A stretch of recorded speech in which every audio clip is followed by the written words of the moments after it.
Alright you guys, back here with another YouTube video, and today we're wondering, does it matter if we're shooting at 24, 30, or 60 frames per second? And the short answer is, yes, of course it matters. The long answer is, it's a little more complicated than that.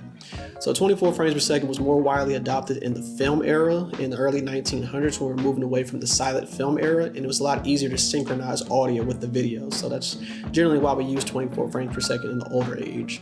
Later down the line, we started adopting 30 frames per second in wide TV formats in Americas. It's mainly for sporting events and news and soap operas.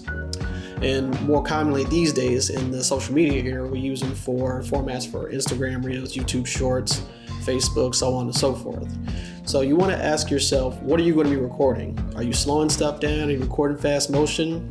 If it's the former, then you want to shoot at 30 and 60 frames per second and slow that footage down and add it to your 24 frames per second timeline. If it's the latter, you might want to think about potentially recording at 30 frames per second to get that extra level of motion. The trade-off between using the first 24 and the second 30 frames per second is that the 180-degree shutter rule. The 180-degree shutter rule basically states that we'll double our shutter speed to that of our frame rate. So we're shooting at 24 frames per second, we shoot at 1/48. 60 frames per second, 1/20. Now, but most native DSLRs don't have native frame rates of 1/48 and 1/120.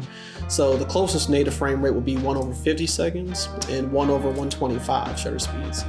So in order to get the most realistic natural motion blur, you want to set your shutter speed to double out of the frame rate.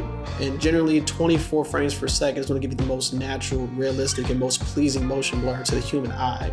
If you look at the screen here, shooting at 24 frames per second at 1/48 shutter speed, 1/50th for DSLRs, you see a really natural, crisp, and cinematic motion blur that you expect to see and what you will see in real life.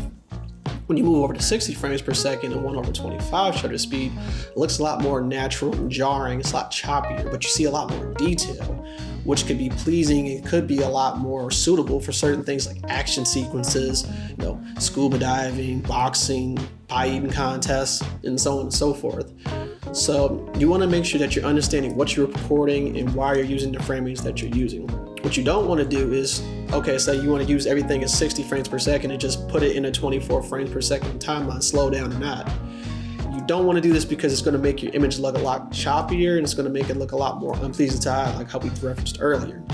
So if you're using a 24 frames per second timeline, you want to use mainly 24 frames per second for your entire A-roll, which is your main footage that you're getting, and your B-roll, which would be your backup and your layover footage.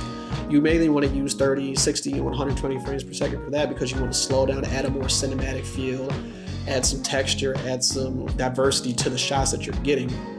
But never just natively just put those frame rates in there without slowing them down, because you lose that cinematic feel, you lose that cohesiveness in your edit, because you have most stuff that's in 24 frames per second, which looks natural, and then you start jarringly switching over to 60 frames per second without slow motion, and it just looks very unpleasing, unnatural, and your viewers will start to see that, or more experienced cinematographers, videographers will know it. So myself, I was shooting a lot of stuff at 30 frames per second, thinking I could just slow everything down, and then when I didn't slow down, I just throw it in there. But me realizing I want to have a more cohesive feel to my videos, I want to have a more cinematic and pleasing outlook on my videos, I want to make sure that everything is more cinematic. So I want to make sure that everything's in one native frame rate if it's not being slowed down. So I'm implementing this more in my videos and paying more attention to it.